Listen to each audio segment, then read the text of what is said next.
Our aim here is to study the pH value of soil. Materials required are soil sample, beaker, test tube stands, pH paper, booklets of different ranges, funnel, filter paper, and neutral litmus solution. Procedure: Universal indicator test. Take 10 gram soil sample, 100 ml H2O, 25 ml 1N potassium chloride. Shake it and allow it to stand for 20 minutes and filter. To 20 ml filtrate, add 5 to 10 drops of universal indicator for pH to develop color. Compare the color with standard pH chart paper. pH paper test. Take 10 gram soil, 50 ml distilled water, shake and allow to stand for some time. Put a drop of soil filtrate solution on broad range pH paper and match the color of the paper with color scale on the booklet. This is the approximate pH. Now select the narrow range pH booklet which has the approximate pH.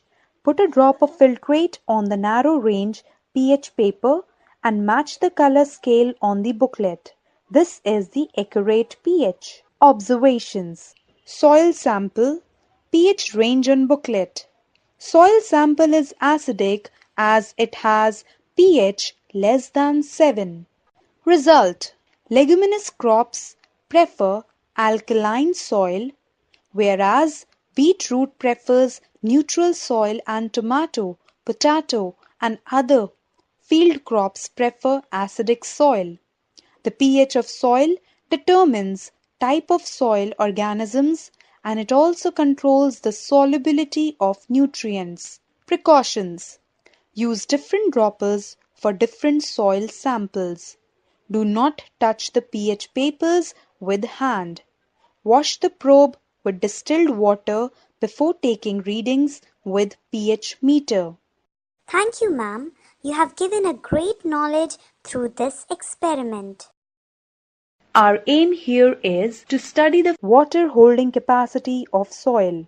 Materials required are beakers, water, different soil samples, measuring cylinders, funnels, filter papers, muslin cloth, test tubes. Procedure: Take 3 measuring cylinders and label them as A, B and C. Place a funnel with filter paper, muslin cloth on each of measuring cylinders. Put 100 gram of dried soil sample A in funnel A and gently pour 100 ml of water over soil sample in the funnel. Record the volume of filtered water in the measuring cylinder after 30 minutes when the dripping of water stops from funnel. Repeat the steps for soil samples B and C. Observations: Soil sample and its weight Z gram. Water added to soil B ml. Water collected at end of 30 minutes A ml. Water retained by soil B minus A ml.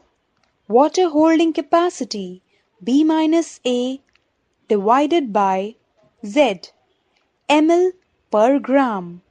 Result: Clay soil has the highest water holding capacity, whereas sandy soil has the least water holding capacity because clay soil has small sized, closely packed particles which form capillary-like texture that does not allow water to move easily, whereas sandy soil has loosely packed particles so that they cannot hold water. Thank you, ma'am. You have given a great knowledge through this experiment.